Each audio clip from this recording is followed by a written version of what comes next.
Welcome to the deep.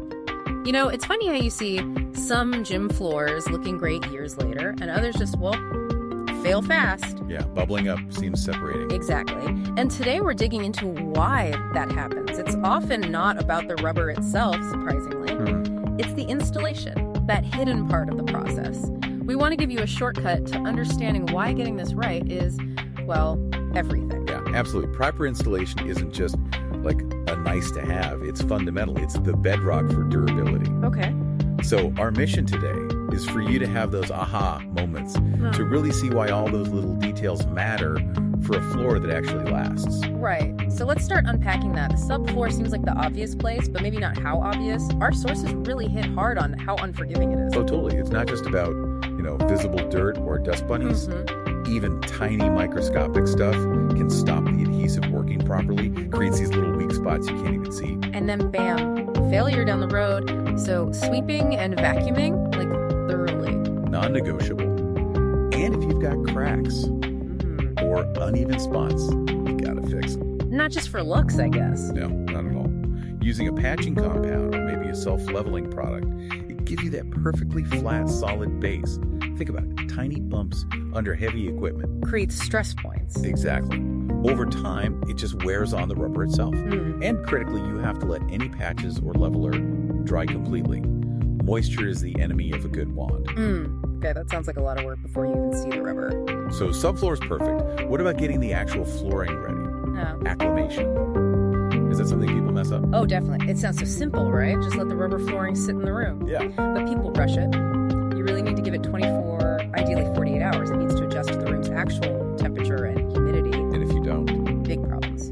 Gaps opening up between tiles or rolls later on. Buckling, where it sort of lifts. Or the adhesive just fails because the rubber expanded or contracted after it's stuck down. Wow. Okay, so patience really is key there. It really is. So, subfloor prepped, material acclimated. Now the actual fitting. Laying it out, cutting it. Precision seems important here too. Absolutely critical. Yeah. Especially planning the layout for symmetry, so it looks right. And cutting around pillars or corners needs to be spot on. So how does it work for, say, rubber tiles? Right, so with tiles, you're typically putting adhesive down, either on the subfloor or maybe the back of the tile itself. Sure. Press it down firmly, make sure they line up perfectly. Then you absolutely need a heavy roller. Go over the whole thing. Swish out air bubbles. Yep, and ensure that bond is really strong and even everywhere. And the type of adhesive matters too. For gyms, something strong like a moisture-cured urethane is often better than a standard acrylic. Handles the heavy use better. Makes sense. What about the big rolls of rubber? Rolls are a bit different. You unroll it, leave a small gap around the edge for expansion, then you secure it, usually with really strong double-sided tape or, more often, a full spread of adhesive, like with tiles. Okay. And interlocking mats, they seem easier. They generally are, yeah. Yeah. Much more DIY friendly. You just line up the puzzle piece edges and press them together.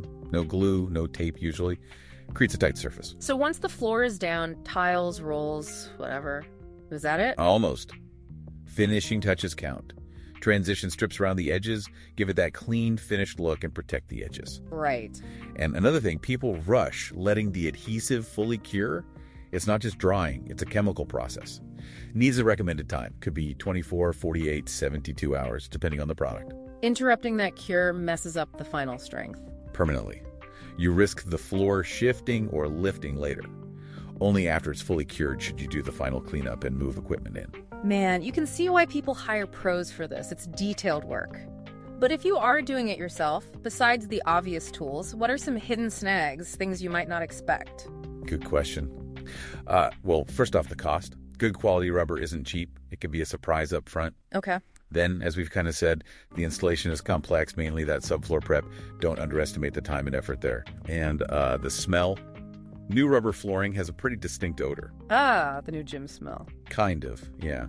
It does fade, especially with good ventilation, but it can be quite strong initially.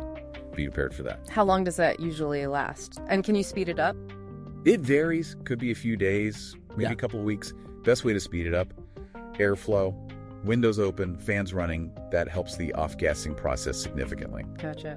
Any other potential downsides people should know about?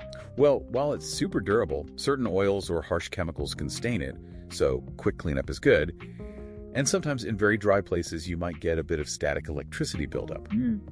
Aesthetic choices are getting better, but maybe still not as wide as, say, carpet or vinyl. Yeah. But honestly, for durability, shock absorption, noise reduction in a tough environment, it's hard to beat. Yeah, my big aha moment here is just like, how much is going on beneath the surface? Right. All that prep, the weighting, the right technique. It looks simple once it's down, but it's really not. And that's really the thought we want to leave you with. Understanding the hidden details, the potential problems, the process for something like gym flooring.